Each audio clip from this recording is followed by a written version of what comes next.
اللهم صل على محمد وآل محمد. لا إله إلا الله الله الله لا إله إلا الله الله لا إله إلا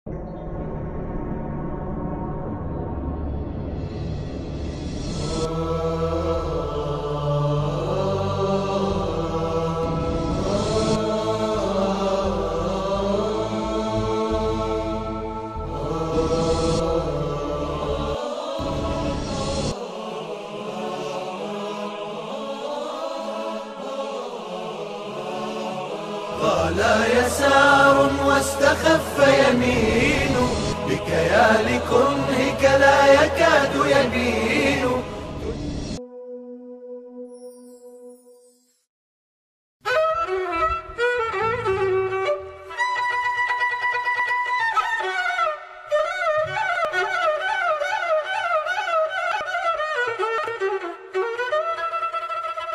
بسم الله الرحمن الرحيم ألف لام ميم ذلك الكتاب لا ريب فيه. Nous sommes en pleine zone casamançaise, dans un village de la commune de Bonkonto, dans le département de Vélingara, région de Kolda, près de la grande cité religieuse de Médina Gounass. Situé entre la frontière sénégalo-gambienne et celle des deux Guinées, Darul Hijratou est un village comme on en voit dans beaucoup de localités au Sénégal.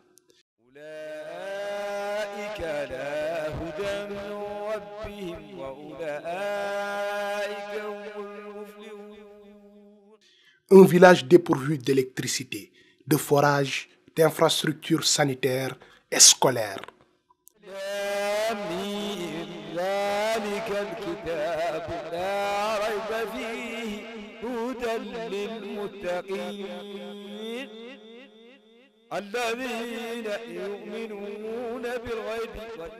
Cependant, malgré tous ces manquements notoires, se trouve une infrastructure particulière.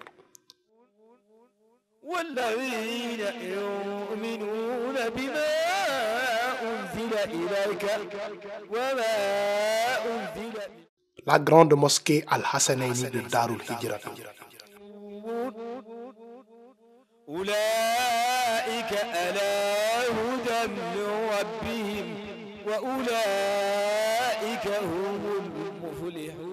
Cette mosquée est entièrement financée par l'ONG Mousdahir International à un coût environnant les 500 millions de francs CFA. Cette infrastructure flambant neuve a une capacité de 3000 places internes et plus de 10 000 places à l'externe, sans compter la place importante réservée aux femmes. C'est une très belle architecture qui respecte les normes internationales et qui est inspirée de l'architecture koïtienne.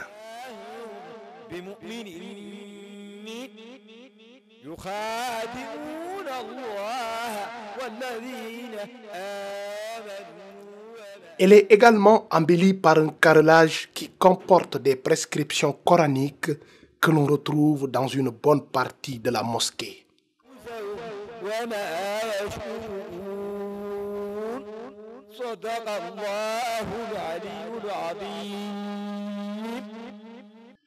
Cette mosquée porte le nom de Chérif Al-Hassan Aïdara, qui lui-même porte le nom de l'imam Al-Hassan Al-Mujtaba, premier petit-fils de notre bien-aimé prophète Mohammed, sallallahu alayhi wa sallam, d'où le nom Al-Hassanayni, c'est-à-dire les deux Hassan. Il est 9h, jour J-1. Darou se prépare pour l'inauguration de la grande mosquée Al-Hassanayni. Les fidèles musulmans de divers horizons convergent vers la cité religieuse. À cet effet, nous avons pu recueillir quelques propos du maire de la localité. Il y a beaucoup d'invités, d'abord au niveau national. Ensuite, nous avons des invités aussi qui viennent donc des pays limitrophes. Il s'agit de Guinée-Bissau, Guinée, et puis les républiques sœurs. Guinée-Bissau, Guinée, il y en a également du Mali, de la Mauritanie un peu, et puis il y a aussi, je crois, même jusqu'au Burkina, hein, et la Côte d'Ivoire. Ça, c'est les pays qui ont... La liste des pays qui m'ont été remises il y a 2-3 jours. Maintenant, concernant l'Europe, il y aura également des invités de la France. Celle de Zohr et de Asr. Un moment inédit, car chiites et sunnites se retrouvent dans une même mosquée, priant ensemble en parfaite symbiose.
Très satisfaits du bon déroulement de la prière, les fidèles musulmans sortent de la mosquée avec un sentiment de joie et de devoir accompli.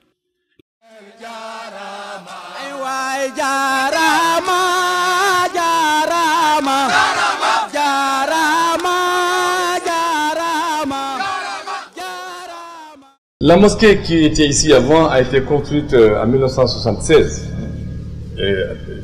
avec comment dire, des briques en terre. Et je peux dire que les fidèles priaient là, comment dirais-je, sans la sécurité. Hein. Il n'y avait pas vraiment, la mosquée était complètement fissurée. Donc c'est une joie profonde qui anime les populations ici aujourd'hui. Les populations de la commune, et même pas de la commune, du département, se réjouissent de cette réalisation. Une belle mosquée qui respecte les normes internationales.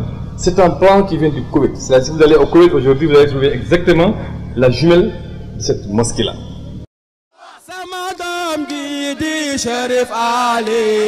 Le sens qu'il faut donner à l'inauguration de cette mosquée, c'est que c'est un temps fort dans la vie de la communauté. Et c'est le résultat d'une prédiction que le Chérif Al-Hassan Aïdara lui-même a fait. Ce sont les chiites et les sunnites qui, en symbiose, ont fait cette cérémonie-là. Tel l'imam a dirigé, tous ont prié derrière lui dans la fraternité islamique. Ça, c'est un exemple que nous offrons à l'humanité.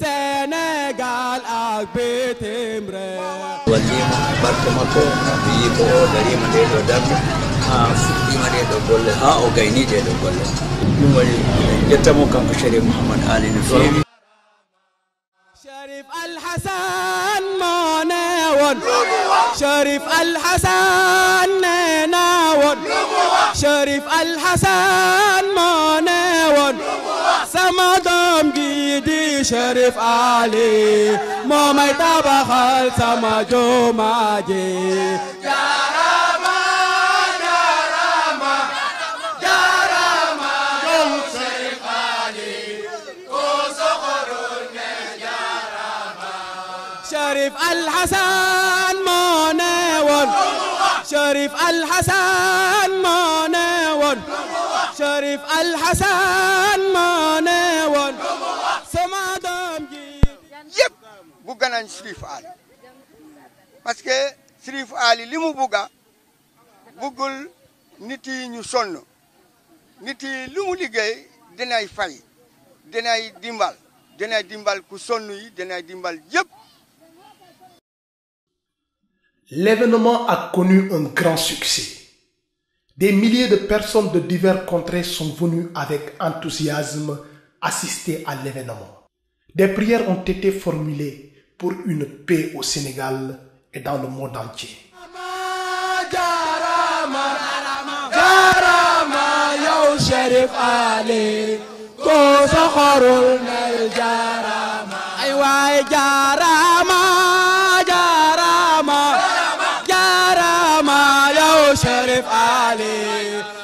سخر لنا الجرامة